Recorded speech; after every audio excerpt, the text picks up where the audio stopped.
Welcome back गोष्टीच्या शनिवार reading programme story Saturday.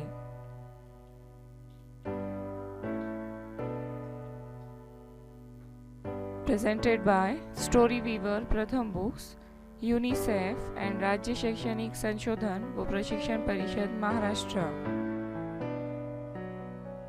प्यारे बच्चों, आज की कहानी है ऑटो जो उड़ गया.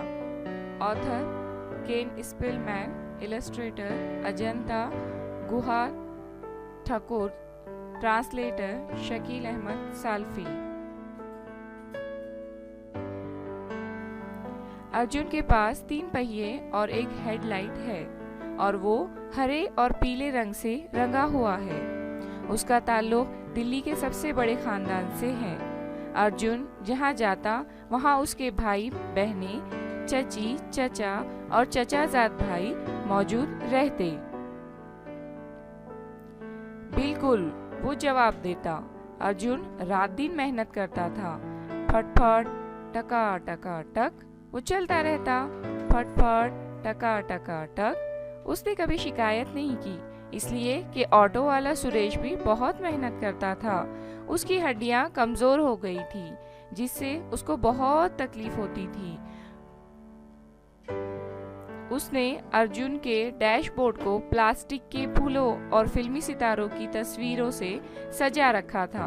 वो लंबी लंबी कतारों के बावजूद अर्जुन की प्यास साफ गैस से बुझाता, और जब कभी अर्जुन का साइबान फट जाता था तो वो उसमें पेवन लगा देता था. अर्जुन को पूरे खानदान को लेकर लाजपत नगर मार्केट जाना पसंद था. जब सिया 4 पहियों की जगह 3 पहियों का इंतखाब करते तो इसे बड़ा मजा आता.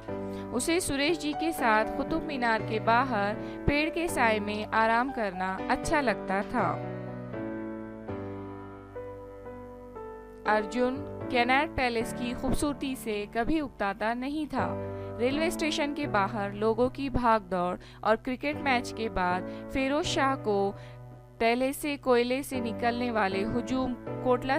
वाले हुजूम को देखकर उसे बहुत लुत्फ आता था. जिंदगी ढंग से गुजर रही थी और अर्जुन जानता था कि उसे उसकी ज्यादा की ख्वाहिश नहीं करनी चाहिए, लेकिन अंदर ही अंदर वो उससे ज्यादा की ख्वाहिश रखता था. उसके दिल के अंदर उड़ने की ख्वाहिश थी. काश उसके पास भी हेलीकॉप्टर की पंखें होती. अर्जुन सोचता. पंखियां साइबान के ऊपर हवाओं को चीरती.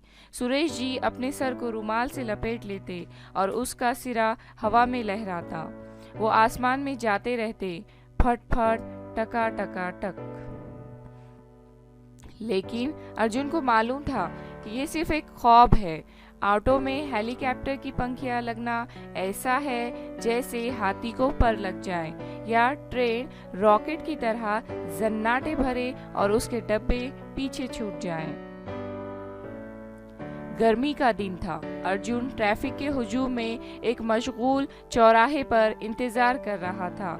हल्की और खूबसूरत साड़ी में मलबूस सफेद बालों वाली एक औरत सुरेश जी के पीछे बैठी हुई थी. फट फट फट. एक मैला कचीला लड़का कारों और ऑटो नोटो के दरमियान से घुसता हुआ आया. वो पानी बेच रहा था. उसकी आंखें चमकदार पत्थरों की तरह चमक उठी जब उसने बेहद ठंडा बोतल हाथ में उठाया. मैडम, बहुत ठंडा है, बहुत अच्छा है. जादू है जादू. औरत हंसी. जादू? लड़के ने अपने सर को इतनी जोर से हिलाया कि अर्जुन को लगा कि वो उसके ऊपर गिर पड़ेगा. हम सबको थोड़े जादू की जरूरत है, औरत ने कहा. उसने कुछ रुपये निकाले और लड़के से 2 बोतल ले लिए. फिर फौरन उसने एक बोतल सुरेश जी की तरफ बढ़ा दिए. सुरेश जी औरत को अपने पान के दाग लगे दांत दिखाते हुए मुस्कुराया. उसने फौरन पानी पी लिया और ट्रैफिक बढ़ने लगी. जादू पहले से ही काम कर रहा है, सुरेश जी ने मजाक करते हुए कहा. औरत ने भी पी लिया. थोड़ा पानी अर्जुन के ऊपर गिर गया. जब वो आगे बढ़ा, फट फट टका टका टक, अर्जुन ने एक भाई को हेलो कहते हुए चल पड़ा.